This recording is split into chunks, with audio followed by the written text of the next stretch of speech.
Hello hello. तो कैसे हैं आप लोग? तो मैं आपका भाई यो रामलाल आ गया फिफ्थ क्लास में ग्रेविटेशन के। आज भाई ग्रेविटेशन एंड कर देंगे और सॉलिड भी एंड कर देंगे, ऐसा मेरा पूरी कोशिश रहेगा। कोशिश तो करते हैं हम बहुत कुछ, बट सब कुछ पॉसिबल नहीं हो पाता। ठीक है, आप भी अपने दिन का शेड्यूल बनाया कीजिए और ट्राई करा करिए। ये देखिए, रोज़ सुबह उठ के ना ऐसे ऐसे बना लिया करिए कि आज दिन भर में क्या करना है, और वो फिक्स रखिए। भले से अगर तुमने 12-15 घंटे का, 14 घंटे का, 13 घंटे का शेड्यूल बनाया है और मान लो तुम्हारा सिर्फ 12 आवर का ही पूरा हो पाया, वो भी बड़ी बात है। अगर तुम नॉर्मल पढ़ाई करते तो वो 12 आवर भी नहीं हो पाता। ये मैंने प्रैक्टिकल करके देखा है भाई। तो ठंडी बढ़ गई है हमारे यहाँ, इसीलिए बांध लिया है कान को। स्टार्ट करेंगे हम अपने पहले सवाल से। क्या है भाई हमारा पहला क्वेश्चन? हमारा पहला क्वेश्चन है कि क्या बताना है पोटेंशियल एनर्जी सिस्टम पर। मैंने एक चीज़ रिवाइज नहीं कराई, मुझे अधूरा अधूरा सा लग रहा है। क्यों लग रहा है? क्योंकि वो चीज़ आगे जाकर बहुत सारे चैप्टर्स में मिलने वाली है, तो फटाफट से देख लेते हैं। क्या? दो चीज़ दो चीज़ देखेंगे। क्या? एक देखेंगे सेल। सेल को क्या कहते हैं? होलो स्पीयर। मेरी राइटिंग बहुत गंदी हो गई है। और एक होगा सॉलिड स्पीयर। यही दोनों इंपॉर्टेंट हैं। हम इनके अंदर दो चीज़ देखेंगे। क्या क्या दो चीज़ देखेंगे? पहला चीज़ देखेंगे इनका ग्राफ किसकी वजह से? Gravitational field intensity. Gravitational field intensity की वजह से। तो सॉलिड स्फीयर में जो ग्राफ होता है वो मेरा, अगर मैं इंटेंसिटी को मॉड लेके करता हूँ तो क्या हो जाएगा? ये रेडियस होता है और इसका जो ग्राफ होता है वो कुछ इस प्रकार से होता है। ये मेरी इंटेंसिटी हो गई। तो सॉलिड स्फीयर में क्या होता है? ऐसा ग्राफ बनता है, ये ऐसा। और होलो स्फीयर में कैसा बनता है? होलो स्फीयर में इंटेंसिटी का जो ग्राफ है, मतलब अंदर किसी भी पॉइंट पर कोई भी इलेक्ट्रिक फील्ड इंटेंसिटी पॉइंट पर नहीं होती, तो इसका ग्राफ कुछ ऐसा बनता है। तो आप ये याद रखिएगा, ये आई का मॉड लिया है, नहीं तो ये नीचे चला जाएगा क्योंकि निगेटिव में होता है। क्या होती है आई? आई मेरी होती है G M by R minus, ठीक, gravitational field intensity, gravitational force upon unit mass. अब आगे देखते हैं। ये मेरा हो गया दो चीज़ों का ग्राफ। इससे आपको क्या पता चल रहा है? इससे ये पता चल रहा है कि ये पॉइंट है R is equal to R और ये पॉइंट है R is equal to R. इससे ये पता चल रहा है कि होलो सेल के अंदर या स्पीयर के अंदर अंदर इंटेंसिटी जीरो होती है और बाहर कुछ होती है। कितनी होती है? Simply I is equal to G M by R. तो यहाँ पर मैं लिख सकता हूँ I is equal to G M by R. और यहाँ पर क्या होगा? यहाँ पर अंदर अंदर कुछ इंटेंसिटी होगी, इलेक्ट्रिक फील्ड नहीं है क्योंकि इलेक्ट्रिक फील्ड में सेम यही ग्राफ बनता है, होगी, और वो डायरेक्टली प्रोपोर्शनल होगी आर के। और यहाँ क्या हो जाता है? Inverse relation. आगे चलेंगे। अब हम करेंगे ग्रेविटेशनल फील्ड इंटेंसिटी हो गई, अब हम ग्रेविटेशनल फील्ड करेंगे। क्या? ग्रेविटेशनल फील्ड करेंगे।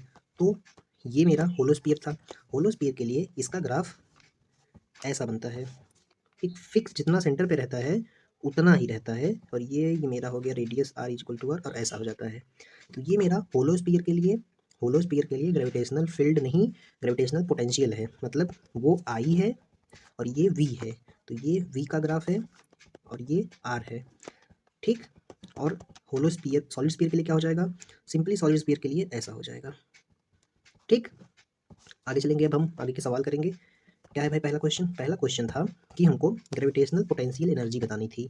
तो जो ग्रेविटेशनल पोटेंशियल एनर्जी होती है, हमको पता है कि पोटेंशियल एनर्जी एक पॉइंट पर होती है। ग्रेविटेशनल पोटेंशियल एनर्जी, सारी एनर्जीज हम, ये चेंज इन पोटेंशियल एनर्जी होती है और ये होती है you final minus you initial. और हम यू इनिशियल को इन्फिनिटी पे मानते हैं जनरली 99%। अब देखते हैं। और हम जो पोटेंशियल एनर्जी लिखते हैं इसको हम पेयर की वजह से लिखते हैं, मतलब दो मास की वजह से। तो ये क्या एक पेयर बन गया, ये मेरा दूसरा पेयर बन गया, ठीक है। और ये मेरा तीसरा पेयर बन गया। कितने पेयर बने? तीन पेयर। तो यहाँ पर तीन लोगों की वजह से ग्रेविटेशनल पोटेंशियल एनर्जी होगी। तो ग्रेविटेशनल पोटेंशियल एनर्जी जब हम लिखेंगे, कैसे लिखेंगे? ऐसे लिखेंगे, U is equal to U1 plus U2 plus U3। मुझे एक बात बताओ, अभी अभी हमने पढ़ा ग्रेविटेशनल पोटेंशियल एनर्जी जो होती है वो minus G M by R होती है, मतलब ये दो मासेस की वजह से लगती है। तो यहाँ पर मुझे ये दो मास है और इसके बीच का डिस्टेंस ए है, ये पहला पेयर है। तो इसकी वजह से कुछ जो ग्रेविटेशनल पोटेंशियल एनर्जी होगी G M square by R लगेगी। अब चलते हैं दूसरे पेयर पर। दूसरे पेयर की वजह से पहले से प्लस है, फिर इसका माइनस आएगा तो माइनस ही हो जाएगा। इसकी वजह से ये ए है, G M square by R हो जाएगा माइनस, अब देखो ये थर्ड वाला पेयर, थर्ड वाले पेयर में भी जी एम स्क्वायर होगा। ये मेरी पेन अजीब हो गई यार, चल सही नहीं है। तो यहाँ पर जो डिस्टेंस है वो 2a है, तो ये मेरा ग्रेविटेशनल पोटेंशियल एनर्जी हो जाएगा। आगे चलेंगे, अगर बहुत सारे टर्म दिए हो तो टर्म के लिए सर ने एक फार्मूला बताया था, n into N minus one divided by 4। ठीक, यार मेरा पेन सही नहीं चल रहा, रुको एक बार। तो हम यहाँ पर भी मास थोड़ा सा टेढ़ा मेढ़ा रखा है, तभी दो पेयर ही बनेगा। ये पहला पेयर जिसके बीच की डिस्टेंस है, ये दूसरा पेयर, ये तीसरा पेयर। अगर ये परपेंडिकुलर है तो क्या ये √2a हो जाएगा? हाँ। तो क्या ये दो पेयर सेम है जिसके बीच सेम डिस्टेंस है? तो मैं यहाँ पर सीधा सीधा -2 GM आर लिख दूंगा। क्यों GM स्क्वायर बाई आर? क्योंकि MM है। और ऐसे सिमिलर जैसा इसके लिए पोटेंशियल एनर्जी आएगा वैसा इसके लिए आएगा, लेकिन तीसरा कुछ अलग है। क्यों? क्योंकि इसमें जो डिस्टेंस है वो √2 टाइम्स ऑफ आर है। ठीक, अरे यार ए मान लो, आर मानो, कुछ भी मानो, डिस्टेंस डिस्टेंस होता है। अब देखो, क्या ये पिछली सब क्लास का क्वेश्चन था जिसको सर ने क्लास में कराया? तो इसको करेंगे, स्टार्ट करेंगे हम। कैसे करेंगे भाई? अब यहाँ पर 4 मास हो गए तो कितना पेयर बनेगा देख लेते हैं। कैसे देखेंगे? n minus one divided by 2 से। तो 4 मास हैं टोटल, तो 4 4 माइनस वन डिवाइडेड बाई 2, तो 4 में से 3 डिवाइडेड बाई 2, 2 तिहाई, 2 दूनी 4, 2 दूनी 4, 2 तिहाई 6, 6 पेयर बनेंगे। मतलब 6 लोगों की वजह से ग्रेविटेशन आएगा। पहला देख लेते हैं पेयर, ये पहला हो गया, ये दूसरा हो गया, ये तीसरा हो गया। ठीक है, ये चौथा पेयर हो गया, और ये पांचवा पेयर हो गया, और मेरा ये छठा पेयर हो गया। तो क्या सारे पेयर हमने बना लिए? हाँ। अब छवों की वजह से हम पोटेंशियल एनर्जी लिख देंगे।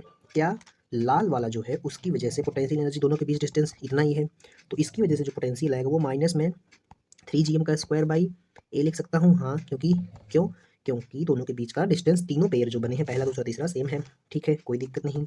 अब मुझे एक बात बताओ, क्या 4 और 5 पेयर के बीच डिस्टेंस 2a है? इसके बीच डिस्टेंस 2a है, तो ऐसे दो पेयर है, तो मैं इसकी वजह से -GM का स्क्वायर डिवाइड बाई 2a लिख सकता हूँ। हाँ, सेम दो पेयर है तो मैंने 2 से मल्टीप्लाई कर दिया भाई, दो बार क्यों लिखूँ मैं? ठीक, अब लास्ट वाला चलते हैं। इस वाले पेयर की वजह से कितना डिस्टेंस है बताओ? 3a, तो ये अकेला -GM का स्क्वायर डिवाइडेड बाई 3a आ जाएगा। तो ये मेरी ग्रेविटेशनल आ जाएगी एनर्जी नेट पूरे सिस्टम पर। अब देखो अगली चीज़, ग्रेविटेशनल पोटेंशियल एनर्जी बतानी है। इस पे कितने मास हैं? 5। यार ऐसा क्वेश्चन हमने लास्ट में किया था क्या? हमने एक क्वेश्चन ऐसा किया था भाई, बताऊँ कैसे? इसमें 6 पेयर आएंगे, मुझे कैसे याद है 6 पेयर आएंगे? जब किया था तभी तो याद है। तो ये क्वेश्चन हम छोड़ रहे हैं। 3 2 5 1 6, 3 2 5 1 6, हाँ इसमें 6 पेयर आएंगे। रुको मैं चेक कर लेता हूँ। अरे यार करा ही देता हूँ, कितना मिनट लगेगा। टाइम देखो, मेरे जो वर्ड है ना बहुत बोल सकता हूँ मैं, लेकिन उस पर एक लिमिटेशन है। देखो ये पहला पेयर, ये दो सेम डिस्टेंस दूसरा पेयर, ये तीसरा पेयर, ये चौथा पेयर, 4 पेयर मिल गए, मिल गए। जब मुझे 4 पेयर मिल गए हैं तो क्या, तो 4 पेयर की वजह से -4 GM का स्क्वायर डिवाइडेड बाई, दोनों के बीच डिस्टेंस मान लेते हैं, ए हो जाएगा। और 6 पेयर बनेंगे, 4 मास, एक सेकेंड हैं, 6 पेयर बनेंगे। कैसे? ये देखो, एक पेयर, दो पेयर, तीन पेयर, चार पेयर, ये एक पेयर, ये 1 मिनट 1 मिनट 1 मिनट, बीच में एक मास है। इसमें और कुछ होगा, ये पिछले वाले क्वेश्चन से अलग है। पिछले वाले क्वेश्चन में क्या था पता है? वहाँ पर बीच में मास नहीं था, यहाँ पर बीच में मास है। तो कितने मास हो गए? 5। तो 5 5 -1 डिवाइडेड बाई 2, तो ये हो जाएगा 5 मल्टीप्लाई बाई 4 डिवाइडेड बाई 2, 5 चौक 20, 20/2, और ये कितना आ गया? 10 पेयर। देख के तो पगला गए होगे, पगलाना नहीं है भाई, काम होके क्वेश्चन सॉल्व करना है एकदम मेरी तरह, बुद्ध की राह पर जैसे सर निकले हैं ना, मैं भी सोच रहा हूँ बुद्ध की राह पर चला जाऊँ। ए डिस्टेंस है सब में। ठीक है, तो 4 पेयर का तो मुझे डायरेक्ट मिल गया, -4 GM का स्क्वायर डिवाइडेड बाई ए। ठीक है, 4 पेयर का काम हो गया। अब देखते हैं हम, यहाँ से 4 पेयर, 1 2 3 4, कितने पेयर हो गए? Extra 4 pair. ये डिस्टेंस एल, मेरा टैब हैंग कर रहा है कसम से, मुझे गुस्सा आती है, ऐसा होता है तो मन करता है जाके आईपैड ले लो, लेकिन पैसा ही नहीं है, क्या करें। L/√2, तो ऐसे 4 पेयर हैं, तो क्या इसकी वजह से -4 GM का square divided by L by, अबे L नहीं बे, A है यहाँ पर, तो मैं यहाँ पर A/√2 कर दूँ? कर दो। क्या मेरे 8 पेयर हो गए? बच रहा है 2 पेयर। अब ये जो 2 पेयर है वो ये 2 और ये 2, तो मैं इसकी वजह से 2 GM का स्क्वायर डिवाइडेड बाई, ये वाला डायग्राम कितना होता है भाई? A√2, तो मैं यहाँ पर A√2 लिख दूंगा। तो क्या हमने 10 की वजह से लिख दिया क्या? Gravitational potential energy. अब ये नीट के लिए नहीं है, नीट के लेवल से ऊपर है आपके, तो आप इसको छोड़ सकते हैं, बट सर ने कराया था तो कर ही लेते हैं। नंबर ऑफ टर्म सर ने निकाल दिया 28 है, तो इसमें 28 पेयर बनेंगे। ठीक, कैसे 28 पेयर बनेंगे? तो मुझे एक बात बताओ, मैं इसके लिए कुछ लेना चाहता हूँ। ले लेते हैं हम अपना एग्जांपल। ये देखो ये डब्बा, इस डब्बे को आप क्यूब मानो। तो क्या मैं सिर्फ ए डिस्टेंस पर, अगर ये क्यूब है तो इसका ये डिस्टेंस ए है, ये डिस्टेंस भी ए है, ये डिस्टेंस भी ए है और ये डिस्टेंस भी ए है। इसकी कितनी साइड हैं? 6 साइड हैं। तो हम पहला पेयर देखते हैं। एक मास यहाँ पर रखा, एक मास यहाँ पे, एक मास यहाँ पे, एक मास, 4 मास है मान लो। तो 1 पेयर, 2 पेयर, 3 पेयर, 4 पेयर। ठीक, अब इसको घुमा लेते हैं। यहाँ का पेयर हम ले चुके हैं, अब इसको जब ऐसे घुमा लेंगे, 4 पेयर हो चुके हैं, यहाँ का पेयर ले चुके हैं। तो ये यहाँ से यहाँ 5 पेयर, यहाँ से यहाँ ये 6 पेयर, ये 7 पेयर। तो क्या हम 3 पेयर जुड़ गया, 4 3 7 हो गया। अब यहाँ आते हैं, यहाँ का पेयर हम ले चुके हैं। अब यहाँ पर जब आएंगे तो यहाँ का पेयर ले चुके हैं, तो इसमें भी 3 बचेगा, 1 2 3, तो 7 3 10 पेयर हो गया। अब मुझे एक बात बता दो, कौन सी वाली बात, कि हमारा 10 पेयर हो चुका है। अब मुझे ए डिस्टेंस पर और आते हैं। ये देखो ऊपर आ गया। ऊपर में जब मैं पेयर ले रहा था, तो जब हम पेयर ले रहे थे, हमने एक साइड 4 लिया, एक साइड 3 लिया, एक साइड 3 लिया, एक साइड 3 लिया। तो कितने हो गए टोटल? 4 3 तरीका 9, देखो 4 4 इधर लिया, 4 3 7, देखो 4 4 3 7 और मेरे साइड ये है इधर 3, 7 4 11 हो गए, 7 3 10 हो गए। अब जब मैं इधर का पेयर ले रहा था तो क्या नीचे वाला पेयर इंक्लूड हो गया था? ये वाला पेयर, हाँ। जब मैं इधर का पेयर ले रहा था, ये वाला पेयर इंक्लूड हो गया था, हाँ। जब मैं इधर का पेयर ले रहा था तो क्या ऊपर नीचे वाला ये वाला पेयर इंक्लूड हो गया था? तो इसका क्या मतलब है भाई? इसका मतलब ये है कि ये वाला पेयर हम बिना लिए ही, क्योंकि इस कोने पर मास था, जब हमने इसका और इसका पेयर लिया तो ये वाला पेयर भी इंक्लूड हो गया।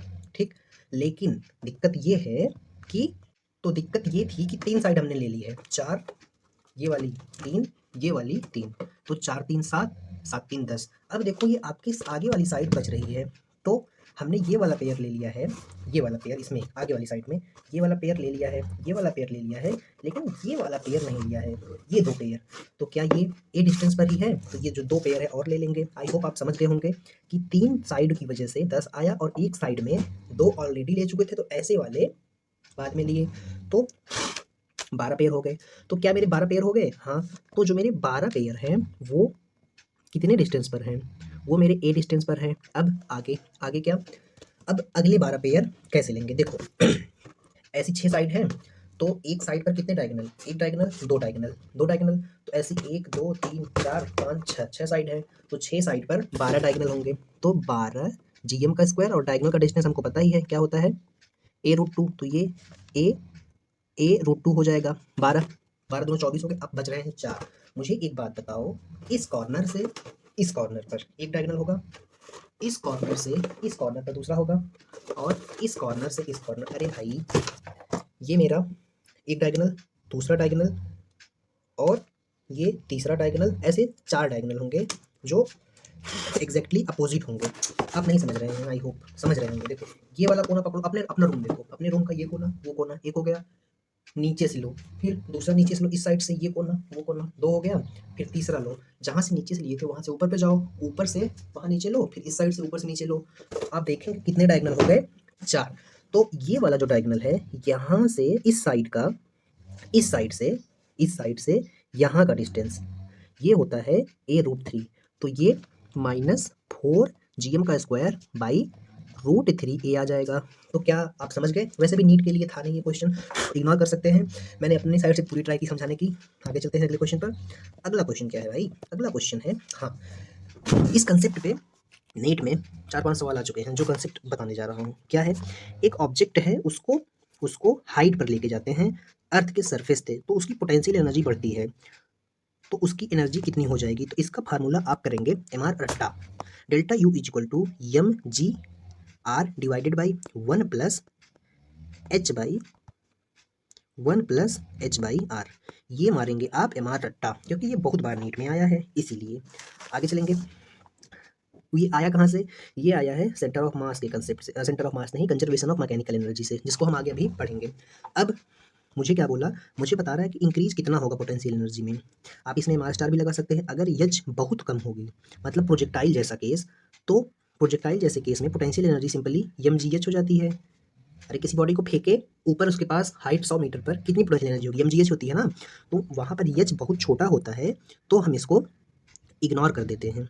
अरे एच नहीं, आर के कंपेयर में एच बहुत छोटा होता है। जब आर के कंपेयर में एच बहुत छोटा होगा तो इसको 0 मान लेंगे। एक सेकंड, ये mgr नहीं है, mgh है, सॉरी।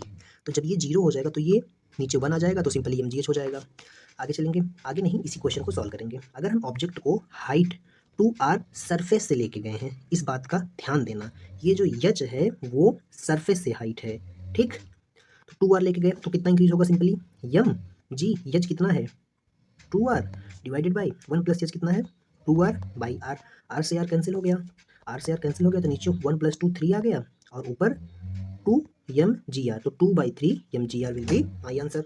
आगे चलेंगे, अगला सवाल। अब यही सवाल को एन के टर्म्स में दे दिया कि अगर हम मास को एन टाइम्स ऑफ रेडियस पर लेके जाएंगे तो पोटेंशियल एनर्जी कितनी इंक्रीज होगी। तो सिंपली हम लिख देंगे M G H divided by 1 plus H by R. तो ये क्या हो जाएगा, यम जी एच को इस बार एन आर लिया है, तो एन आर रहने दो, और एच को फिर से एन आर बाई आर कर दो, आर से आर कैंसिल, तो क्या ये N M G R divided by N plus 1 आ गया। हाँ, तो इसको थोड़ा सा अरेंज करके लिखेंगे, तो ये क्या N divided by N plus 1, एक सेकेंड, ऊपर थोड़ी चला जाएगा भाई, नीचे ही रहेगा, ये ऐसे है, ठीक, ऐसे हो जाएगा। तो ऐसा कोई ऑप्शन है, हाँ ये वाला ऑप्शन। आगे चलेंगे अपने अगले सवाल पर। हमको वर्क बताना है। अब देखो यहाँ पर हमको conservation of mechanical energy apply करनी पड़ेगी, हमको वर्क बताना है। वर्क क्या करने में, taking 3 point mass, 3 point mass को इंफिनिटी से कॉर्नर, अरे और इंफिनिटी से corner of equilateral triangle side A को रखने में कितना वर्क लगेगा। तो जो वर्क लगेगा वो पोटेंशियल एनर्जी के बराबर होगा। कौन रख रहा है, सर ने इलेक्ट्रिक फील्ड में बताया था, जब भी ना पता हो कौन रख रहा है तो एक्सटर्नल एजेंट मानेंगे, और एक्सटर्नल एजेंट की जो पोटेंशियल एनर्जी होती है सिंपल डब्ल्यू होती है। अगर पता हो कि जो रख रहा है वो कंजर्वेटिव फोर्स से रख रहा है, तब पोटेंशियल एनर्जी हो जाती है माइनस ऑफ वर्क डन, जो कर रहा होगा, मान लो ग्रेविटेशनल फोर्स कर रही है। और इलेक्ट्रिक फील्ड में यही चीज़ इलेक्ट्रिक करने लगती है, हमने इलेक्ट्रिक फील्ड वाले चैप्टर में इस पर क्वेश्चन भी किया है। तो जब ना पता हो तो सिंपली डब्ल्यू, जब पता हो तो माइनस, बस इतना ही करना है, आगे कुछ नहीं सोचना है। अगर मैं इसको ऐसे लिखूं तो फाइनल माइनस इनिशियल कर दूंगा, और क्या। आगे चलेंगे, हमको क्या बताना है, हमको बताना है कि कितना वर्क लगेगा। तो यहाँ पर ये हम खुद कर रहे हैं, ग्रेविटेशन थोड़ी कर रहा है, ये तो हम कर रहे हैं, ठीक है, एक्सटर्नल एजेंट कर रहा है, ठीक। अब जब नहीं बताया है तो एक्सटर्नल ही करेगा, तो क्या लिख देंगे हम, delta U is equal to W external. तो हमको बताना क्या था, हमको वर्क ही तो बताना था, तो वर्क निकाल लेंगे हम। कैसे निकालेंगे, इसको हम लिख देंगे final potential minus initial potential energy, ठीक। फाइनल पोटेंशियल एनर्जी क्या होगी, अब देखो, अब हम जब इसको इंफिनिटी से लेके आए तो इनिशियली हम इंफिनिटी पर 0 ही मानते हैं पोटेंशियल, और फाइनल यहाँ पर लेके आए। अब इसमें 3 पेयर है, 1 पेयर 2 पेयर 3 पेयर, तीनों की डिस्टेंस सेम है, तो क्या मैं इसमें पोटेंशियल एनर्जी -3 gm/a लिख सकता हूँ, हाँ। तो यहाँ पर लिख देंगे -3 gm का square by A is equal to work. तो क्या मेरा direct work is equal to -3 gm का स्क्वायर बाई आर आ गया, ए आ गया, तो यही मेरा आंसर हो जाएगा। आगे चलेंगे अगले सवाल पर। अगर 4 particle A B C D को, सबका मास यम है, कॉर्नर पर रखा स्क्वायर ऑफ जिसका साइड एल है। अब हम डी पार्टिकल को इंफिनिटी पर लेके जा रहे हैं एक्सटर्नल एजेंट से, कीपिंग द अदर फिक्स, इन तीनों को फिक्स ही रखा है, तो रिस्पेक्टिव पोजीशन में। तो वर्क डन बताना है, gravitational action on D it's movement, साला बोल रहा है काम कर रहा हूँ एक्सटर्नल से, तो ग्रेविटेशनल कितना उस पर फोर्स लगाएगा। तो सिंपली कोई दिक्कत नहीं है। इस बार क्या करेंगे हम, इस बार दूसरा वाला फॉर्मूला लगाएंगे, क्या, work done, work done, work, यार क्या हो रहा है यार, कसम से भूत आ गया है। वर्क डन जो होगा वो ग्रेविटेशनल फोर्स की वजह से होगा माइनस ऑफ पोटेंशियल एनर्जी, अरे माइनस ऑफ ये, ठीक। तो इस साइड इसको प्लस करना होगा तो इस साइड माइनस आ जाएगा। देख रहे हो मेरी पेन अपने आप चल रही है, इसकी बहन की मजे मजे, ठीक। तो मेरा माइनस को इस साइड लेके जाएंगे तो ये माइनस डेल्टा यू हो जाएगा। तो मुझे यही बताना है, निकालते हैं। एक काम करें, अगर हम पेयर बना के करेंगे तब भी कोई दिक्कत नहीं है। हम एक काम करें, ये तीनों मास अभी भी ऐसे है, अभी भी ऐसे है, तो हम इसको मान लेते हैं इसकी पोटेंशियल एनर्जी यू। यू कैसे मान रहे हो भाई, निगेटिव में होती है भाई, मान लेते हैं कुछ निगेटिव, जी एम का स्क्वायर बाई आ रहा है, मैंने उसी को यू मान लिया, खुश। आगे चलेंगे। अब देखो मैंने इन तीनों को मान लिया है, तो एक काम करें, क्या एक काम करें, ये इनिशियल सिचुएशन थी, ये फाइनल सिचुएशन है। तो हमने ऊपर क्या लिखा, del W is equal to minus changing potential energy, तो minus final potential energy minus initial potential energy. जब माइनस को अंदर लेके जाएंगे तो क्या ये इनिशियल पोटेंशियल एनर्जी, ये यहाँ पर प्लस हो जाएगी और यहाँ पर माइनस, तो माइनस फाइनल पोटेंशियल एनर्जी हो जाएगा। इनिशियली जब इनिशियल सिचुएशन थी तब इसकी पोटेंशियल एनर्जी कितनी थी बताओ। जब इनिशियल सिचुएशन थी तो हमने इस केस में पोटेंशियल एनर्जी निकाला है, 6 पेयर की वजह से होती है, 4 इसकी वजह से, 2 इसकी वजह से। तो हम क्या लिख सकते हैं, क्या लिख सकते हैं बताओ। हम ये लिख सकते हैं कि इनिशियली इनिशियली जब इनिशियल सिचुएशन थी वो मेरी कैसे लगेगी, वो मेरी ऐसे लगेगी। देखो ये ऐसे बन गया है, यहाँ पर ये पॉइंट है, तो 3 की वजह से हमने फिक्स मान लिया है, लेकिन एक पेयर ये, एक पेयर ये, एक पेयर ये, सिर्फ 3 पेयर देखो आप और कुछ मत देखो। ये 3 पेयर की पोटेंशियल एनर्जी होगी प्लस यू नॉट होगी, ठीक। अब इस 3 पेयर की वजह से जो इनिशियल पोटेंशियल एनर्जी होगी ये जी एम बाई ए मतलब इसमें इसमें सिमिलर सेम पैटर्न में होगी, तो -2 GM का square by side length L है, L कर दिया। लेकिन ये वाली डिस्टेंस अलग है, तो इसकी वजह से जो पोटेंशियल होगी वो हो जाएगी -GM का स्क्वायर डिवाइडेड बाई 2 √2 L हो जाएगी।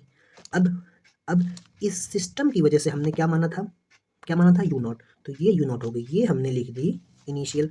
अब फाइनल, तो फाइनल तो सिर्फ ये 3 मास ही बचे जिसकी वजह से हमने यू नॉट माना था, तो ये फाइनल यू नॉट ही हो गया। अब माइनस साइन क्यों नहीं लगाया, पहले ही बता दिया। तो अब क्या मेरा ये यू नॉट से यू नॉट कैंसिल हो जाएगा, तो क्या बचेगा, बचेगा मेरा -2 GM का square by L minus GM का स्क्वायर बाई √2 L बच जाएगा।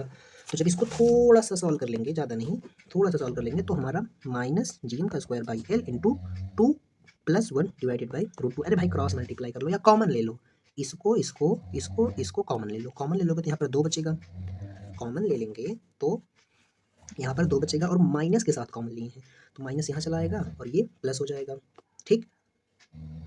ठीक है, कोई दिक्कत नहीं।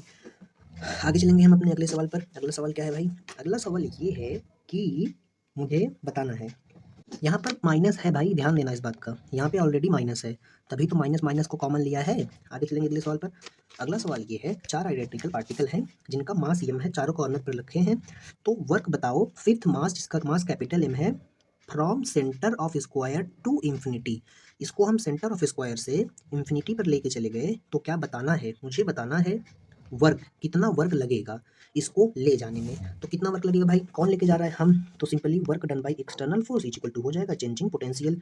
तो सिंपली हम चेंजिंग पोटेंशियल क्या लिखेंगे, final potential minus initial potential. Initially क्या होगा, इनिशियली जब ये ऐसे रहा होगा, एक काम करें, हम इसमें भी क्या करें, हम इस 4 की वजह से पोटेंशियल, सिर्फ इस चारों की वजह से जो पोटेंशियल है उसको हम यू नॉट मान लेते हैं। जो फाइनल सिचुएशन होगी तो 4 ही मास बचेंगे और इसकी वजह से पोटेंशियल यू नॉट है, ठीक है, कोई दिक्कत नहीं है। अब मुझे एक बात बताओ, फाइनल पोजीशन की पोटेंशियल मेरी आ गई, अब हम इनिशियल का निकाल लें, हमारा काम बन जाए। तो इन चारों मास की वजह से जो मेरा पोटेंशियल होगा वो कितना होगा बताओ, ए डिस्टेंस की वजह से। तो इनिशियली ए डिस्टेंस की वजह से इन चारों का जो पोटेंशियल होगा, 4 ही नहीं भाई 6 की वजह से। देखो 1 पेयर, 2 पेयर, 3 पेयर, 4 पेयर ये, और 5वां ये, 6वां ये, तो 6 पेयर की वजह से हमने यू नॉट मान लिया। अब अगली चीज़ ये है कि हमको फाइनल पोटेंशियल यू नॉट तो मान लिया है, तो इसमें भी 1 pair, 2 pair, 3 pair, 4 pair, 5 pair, 6 pair की वजह से कितना हो जाएगा पोटेंशियल, यू नॉट ही हो जाएगा, और उसको हम प्लस यू नॉट लिखे हैं। अब इसमें जो है वो और क्या होगा, तो 5 की वजह से कितना पोटेंशियल आता है, 10 पेयर बनते हैं, तो 10 में से 6 पेयर का आ गया, अब बच रहा है केवल 4 पेयर का। तो जो 4 पेयर हैं मेरे वो किस डिस्टेंस पर हैं, 1 2 3 4, मतलब L/√2 डिस्टेंस, अरे भाई A/√2 डिस्टेंस पर हैं। तो इनका जो पोटेंशियल होगा वो आ जाएगा, क्या आ जाएगा भाई, माइनस माइनस GM का स्क्वायर स्क्वायर 4 की वजह से डिवाइडेड बाई A/√2, ठीक। तो ये माइनस अंदर जाएगा तो ये बन जाएगा प्लस, तो यू नॉट प्लस 4, अरे यार कितना गंदा कलर है ये, हाँ कुछ चुभ रहा है, GM का स्क्वायर डिवाइडेड बाई A/√2। अब ये माइनस इसको जाके माइनस कर देगा, ये यू नॉट से यू नॉट कैंसिल, तो मेरा जो फाइनल आंसर है वो ये आ गया, ये A/√2 है, तो √2 चला जाएगा ऊपर, और ये 4√2 GM का स्क्वायर बाई A मेरा आंसर आ जाएगा। आगे चलेंगे अगले सवाल पर। अगला सवाल है कंजर्वेशन ऑफ मैकेनिकल एनर्जी पर बेस्ड। स्टेशनरी ऑब्जेक्ट है जिसको रिलीज किया, एक स्टेशनरी ऑब्जेक्ट है 3r डिस्टेंस पर सेंटर ऑफ मून से, 3r डिस्टेंस पर इसको जब रिलीज किया तो ये मून के ग्रेविटेशनल अट्रैक्शन की वजह से जाएगा और इस पर लड़ जाएगा, तो उसकी जो स्पीड होगी मून से लड़ने की वो कितनी होगी। तो इस सवाल को हम ऐसे क्वेश्चंस को एस्केप वेलोसिटी कंसेप्ट से करते हैं, और escape velocity conservation of mechanical energy से आती है। तो देखते हैं इसमें मैकेनिकल एनर्जी कैसे कंजर्व करेंगे। देखो पहले जो मैकेनिकल एनर्जी थी इनिशियली, मतलब kinetic energy initial plus potential initial is equal to kinetic energy initial plus potential final plus potential final. तो इनिशियली तो ये रेस्ट में था, इनिशियली ये रेस्ट में था, ये देखो वी जीरो है, तो इनिशियली काइनेटिक एनर्जी जीरो रही होगी और पोटेंशियल एनर्जी इसके पास रही होगी। वो कितनी होगी? तो पोटेंशियल एनर्जी क्या होती है? पेयर की वजह से G M M upon R. तो आर का डिस्टेंस ये है, इसका मास कैपिटल एम है, इसका मास स्मॉल एम है। तो इसमें जो पोटेंशियल एनर्जी होगी वो minus of G capital M small M divided by, अब देखो यहाँ से यहाँ की डिस्टेंस 3r है, इसीलिए मैं यहाँ 3r रख दूंगा। अब आगे क्या करेंगे भाई? आगे ये करेंगे कि फाइनल काइनेटिक एनर्जी कुछ होगी, जब ये इससे लड़ेगा तो कुछ वेलोसिटी गेन कर लेगा, वो होगी हाफ यम वी का स्क्वायर। ठीक है, हमको बताना क्या था? हमको वेलोसिटी ही बतानी थी, मतलब स्पीड ही। काइनेटिक एनर्जी में तो वेलोसिटी नहीं होती, स्पीड होती है। बताना था, बता देंगे। फाइनल पोटेंशियल एनर्जी कितनी होगी जब ये इससे लड़ रहा होगा? अंदर तो घुस नहीं जाएगा, ये सरफेस पे ही लड़ेगा। जब सरफेस पर लड़ेगा तो ये कितने डिस्टेंस पर है? आर डिस्टेंस पर, और आर डिस्टेंस पर है, तब इसकी हम क्या लिखेंगे? Potential energy. वो क्या हो जाएगी? माइनस जी एम एम, और दोनों के बीच की डिस्टेंस आर हो गई। तो जब हम इसको सॉल्व करेंगे, तो होगा क्या? होगा ये कि एम से एम कैंसिल हो जाएगा। ठीक, अब ये बच जाएगा minus G capital M divided by 3r is equal to V square by 2 minus, ये देखो बाहर निकलेगा माइनस हो जाएगा, जी एम बाई आर। ठीक है, यहाँ तक कोई दिक्कत नहीं है। अब हम एक काम करेंगे, कौन सा काम? हम इसको इस साइड लेके आते हैं। किसको किस साइड? इसको इस साइड। तो इसको इस साइड लेके आएंगे तो ये प्लस हो जाएगा। तो क्या G M by R minus 3 G M by 3 R हो गया। हाँ, ये क्या है? एक में से 1/3 घटाना, तो जब ये माइनस करते हैं तो 2/3 आता है, तो ये भी मेरा 2/3 जी एम बाई आर आ जाएगा, कोई दिक्कत नहीं है। अब इस साइड क्या था? वी स्क्वायर बाई 2 था, 2 इस साइड जाएगा जब क्रॉस मल्टीप्लाई होके ये, तो यहाँ पर 4 बना देगा, और जब इसका स्क्वायर रूट ले लेंगे तो वी रूट के अंदर 4 जी एम बाई आर मेरा आंसर हो जाएगा। अगर आप चाहें तो 3r, तो इसको रूट के बाहर भी निकाल सकते हैं। आगे चलेंगे अगले सवाल पर, अच्छा सवाल था। आगे चलेंगे अगले सवाल पर। अगला सवाल क्या है? अगर ऑब्जेक्ट को रिलीज किया इन्फिनिटी से मैंने रिलीज किया और वो अर्थ पर आके टकरा रहा है, तो अर्थ के सरफेस पर आके टकरा रहा है, तो ये कि मुझे बताओ स्पीड कितनी होगी। सेम वही चीज़ लगाएंगे जो पिछले क्वेश्चन में लगाए हैं, बस यहाँ पर क्या होगा कि हम इन्फिनिटी पर काइनेटिक पोटेंशियल भी जीरो मानते हैं, काइनेटिक वेलोसिटी जीरो है, रिलीज किया है, थ्रो नहीं किया है तो जीरो होगा, तो ये दोनों जीरो होंगे। तो यहाँ भी यही लिखेंगे, kinetic initial plus potential initial is equal to kinetic final plus potential final, तो ये दोनों तो भाई जीरो होंगी। अब जब इस पे आके टकराएगा तो 1/2 ये वी स्क्वायर से आके टकराएगा, माइनस क्या? माइनस पोटेंशियल को घटाएंगे, पोटेंशियल कितनी होगी जब इस पे आके टकरा रहा होगा? तो 2 पॉइंट के बीच की डिस्टेंस पता है, तो हम इसको लिख देंगे minus G M M upon R. जब इसको इस साइड लेके जाएंगे तो ये माइनस प्लस हो जाएगा, तो G M M upon R is equal to 1/2 M V square, M से एम गया, स्मॉल एम है दोनों, और ये दो इस साइड जाएगा, तो क्या ये 2 जी एम बाई आर, और ये आ जाएगा वी, इसको ले लेंगे रूट, तो ये मेरी आ जाएगी वेलोसिटी, और इसी का नाम है स्केप वेलोसिटी। इस बात का ध्यान रखिएगा, और एग्जैक्टली स्केप वेलोसिटी यही होती है। स्केप वेलोसिटी क्या होती है? देखो हमने अभी इसको इन्फिनिटी से फेंका यहाँ आने के लिए, स्केप वेलोसिटी होती है इसको यहाँ से थ्रो करो ताकि ये इन्फिनिटी पे चली जाए, वहाँ पर जाने के बाद जिसकी वेलोसिटी जीरो हो जाएगी तो कोई दिक्कत नहीं है, उसकी वेलोसिटी जीरो हो सकती है। ठीक, ऐसा सिमिलर चीज, सिमिलर क्वेश्चन, सिमिलर पैटर्न पे सिमिलर चीज हम आगे करेंगे। ठीक है, तो ऐसा हुआ क्यों? अच्छा, ऐसा इसलिए हुआ क्योंकि पोटेंशियल रेफरेंस पे डिपेंड करता है, but change in potential reference पे डिपेंड नहीं करता है। तो यहाँ से यहाँ का जो पोटेंशियल डिफरेंस होगा, यहाँ से यहाँ फेंकने पर सेम होगा और यहाँ से यहाँ फेंकने पर सेम होगा। आप नहीं समझेंगे कोई दिक्कत नहीं है मुझे, क्योंकि इसकी नीड नहीं है। आगे चलेंगे अगले सवाल पर। अब देखो एक रिंग है, तो रिंग आ गई भाई, रिंग आ गई। एम नॉट मास को √3r डिस्टेंस पर रखा है और बोल रहा है यहाँ से इसको मैं रिलीज करूंगा, तो स्पीड बताओ, find the speed at the centre of ring. जब इसके ये सेंटर पर ऐसे जाएगा तो उस पर उसकी स्पीड बतानी है। तो क्या करेंगे भाई? यहाँ पर भी हम वही सेम चीज़ लगाएंगे। कौन सी सेम चीज़? Conservation of mechanical energy. तो मेरी कंजर्वेशन ऑफ मैकेनिकल एनर्जी कहेगी इस पॉइंट पर kinetic energy initial plus potential initial is equal to kinetic energy final plus potential energy final. कितनी हो जाएगी? इनिशियली क्या ये रेस्ट में था? हाँ, देखो रिलीज किया है ना, थ्रो थोड़ी किया है, रेस्ट में था। और इसकी पोटेंशियल एनर्जी कितनी हो जाएगी भाई? हमने पढ़ा है कि नहीं पढ़ा है? झूठ मत बोलना। हालांकि यहाँ पर हम लिख भी सकते हैं, डायरेक्ट लिख सकते हैं। क्या लिख सकते हैं कि जब डिस्टेंस दे दिया है तो हम यहाँ पर लिख सकते हैं जी रिंग का मास, एम नॉट किसका मास हो गया जो मास दिया है, डिवाइडेड बाय दोनों के बीच की डिस्टेंस, √3r होती है, लेकिन ये गलत होगी। क्यों भाई? ऐसा क्यों लिख रहे हो? ऐसा इसलिए कि जो रिंग होती है, रिंग की वजह से जो पोटेंशियल होता है रिंग से दूर, वो मेरा होता है G M M not divided by root, एक सेकेंड, हाँ ठीक है, वो होता है root of R square plus X square, ये होता है। अब ऐसा क्यों हुआ? ऐसा इसलिए हुआ कि ये इस पॉइंट से ऐसे निकालते हैं ये वाला डिस्टेंस, तो ये वाला डिस्टेंस हमको कहाँ बताना था? स्पीड एट द सेंटर, तो जो ये वाला डिस्टेंस होता है वो वाला डिस्टेंस यहाँ लिया जाता है। ठीक, आगे करते हैं। तो यहाँ पर यक्स की जगह पर हम √3 लिख देंगे। तो जब यक्स की जगह पर हम √3 लिखेंगे तो क्या होगा? ये आर स्क्वायर √3 आर का स्क्वायर होगा। तो ये क्या 3r² हो जाएगा? हाँ, ये हो जाएगा 3r का स्क्वायर। अब क्या? अब ये कि मुझे क्या पता चल गया? ये मैंने लिख दिया ये वाली चीज़। तो एक काम करें, यहाँ पर सिर्फ हम 4 कर लेते हैं। रुको, पूरा कट कर देता हूँ, चला बहुत खाचा पाचा हो गया। तो हमने क्या लिखा? 0 plus ji M not divided by 4r, यहाँ तक हम आ गए थे। अब फाइनली जो काइनेटिक एनर्जी होगी वो m0v² होगी, प्लस क्या होगी? पोटेंशियल। पोटेंशियल कितनी होगी?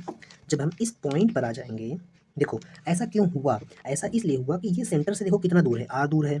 इसका मास, जैसे भाई जब स्पीयर था तो हम इस पॉइंट पर ये डिस्टेंस लेते थे। अब जब हम इस पॉइंट पर हैं तो ये डिस्टेंस लेंगे, और इस पॉइंट पर हैं तो ये डिस्टेंस थोड़ी लेंगे, ये डिस्टेंस लेंगे, ऐसा होता है।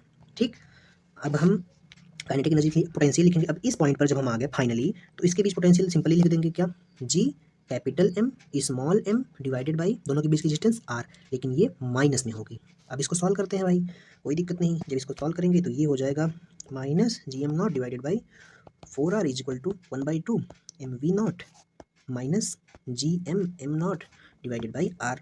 अब एक काम करें क्या? अब इसको हम आसानी से सॉल्व करने के लिए एक काम करेंगे। कौन सा काम? ये रूट के अंदर था यार, ये कैसे भूल गए? तो ये रूट के अंदर था, तो रूट से बाहर निकलेगा, ये r² था, तो ये 2r हो जाएगा। एक काम करें, 2 से 2 कैंसिल, इसके पास तो 2 है ही नहीं, तो एक काम करेंगे इसमें 2 से मल्टीप्लाई कर देंगे। ऐसा किया जाता है, ठीक? हाँ, ऐसा किया जाता है, याद रखिए ना। 2 है ही नहीं तो 2 से मल्टीप्लाई कर दिए। तो अब इसको सॉल्व कर लेंगे, हमारा काम बन जाएगा। कैसे सॉल्व करेंगे? इसको इस साइड लेके आओ, इसको इस साइड लेके आओ। किस साइड? इस साइड। m0 से m0 भी कैंसिल, तो क्या ये प्लस 2 gm/r हो गया, ये माइनस gm/r हो गया, हाँ, इज इक्वल टू यम तो कट गया है, ये मेरा v0 का स्क्वायर हो गया। क्या 2 में से 1 घटाएंगे तो 1 आएगा? हाँ, तो ये मेरा आ जाएगा gm/r is equal to v0 का स्क्वायर, और v मेरा आ जाएगा gm/r। आगे चलेंगे अगले सवाल पर। अगला सवाल भी एक स्मॉल मास है, अर्थ में एक होल बनाया और m0 को यहाँ से रिलीज किया, तो स्पीड बतानी है सेंटर पर कितनी होगी। क्या ये सिमिलर क्वेश्चन है कि नहीं है? बताओ।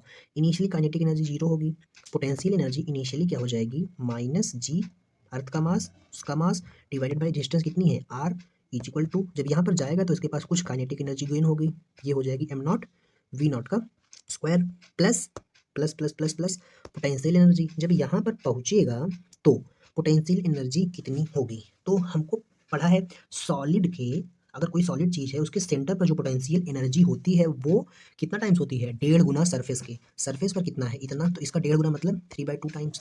तो यहाँ पर हम लिख देंगे -3g capital M small M divided by क्या? आर। 3/2 मतलब 1.5 गुना। ठीक है, वो जो ग्राफ बताया था उसमें बता देना चाहिए था ये। चलो ठीक है, अब क्या? अब इसको हम सॉल्व कर लेंगे। कैसे सॉल्व करेंगे भाई? देखो, m0 जाएगा, नीचे 2 चला गया, लेकिन यहाँ पर नहीं है तो लगा दिया। अब minus gm/r is equal to v0 का स्क्वायर, माइनस ये बाहर आ जाएगा तो -3 gm/r। अब इस माइनस को इस साइड लेके जाएंगे तो ये क्या +3 बन जाएगा, +3 gm/r minus 2 gm/r is equal to v0 का स्क्वायर, और यहाँ से v0 जो होगा 3 में से 2 घटाएंगे तो 1 बचेगा, और gm/r आ जाएगा रूट के अंदर। ठीक, तो इसका जो आंसर है वो एक सेकेंड कुछ मिस्टेक हुई है, ऐसा मुझे फील हो रहा है। कैसे फील हो रहा है तुमको भाई? यहाँ पर 2 gm हो गया, ये इस साइड 2 से 2 कटा नहीं, इसमें नहीं था, इसको इस साइड लेके आया। सही है भाई, आई थिंक सर ने ही क्लास में गलत कराया था, मेरा आंसर प्रॉपर है। आगे चलेंगे अगले सवाल पर। अगला सवाल क्या है? टोटल मैकेनिकल एनर्जी ऑब्जेक्ट अगर मास m है from the surface of earth to escape out, तो टोटल मैकेनिकल एनर्जी जो स्केप आउट होने के लिए होती है वो अगर 0 हो जाए टोटल मैकेनिकल एनर्जी, तो वो अर्थ का सरफेस छोड़ देगा। आगे चलेंगे। अगला सवाल, अगला सवाल क्या है? अगला सवाल है, अगर बॉडी को अपवर्ड प्रोजेक्ट किए तो हमको बतानी है वो कितनी हाइट गेन करेगा अगर इस वेलोसिटी से प्रोजेक्ट किए हैं। इसके लिए हम तीन चीज़ पढ़ेंगे। क्या क्या तीन चीज़? तीन केस पढ़ेंगे सिंपली।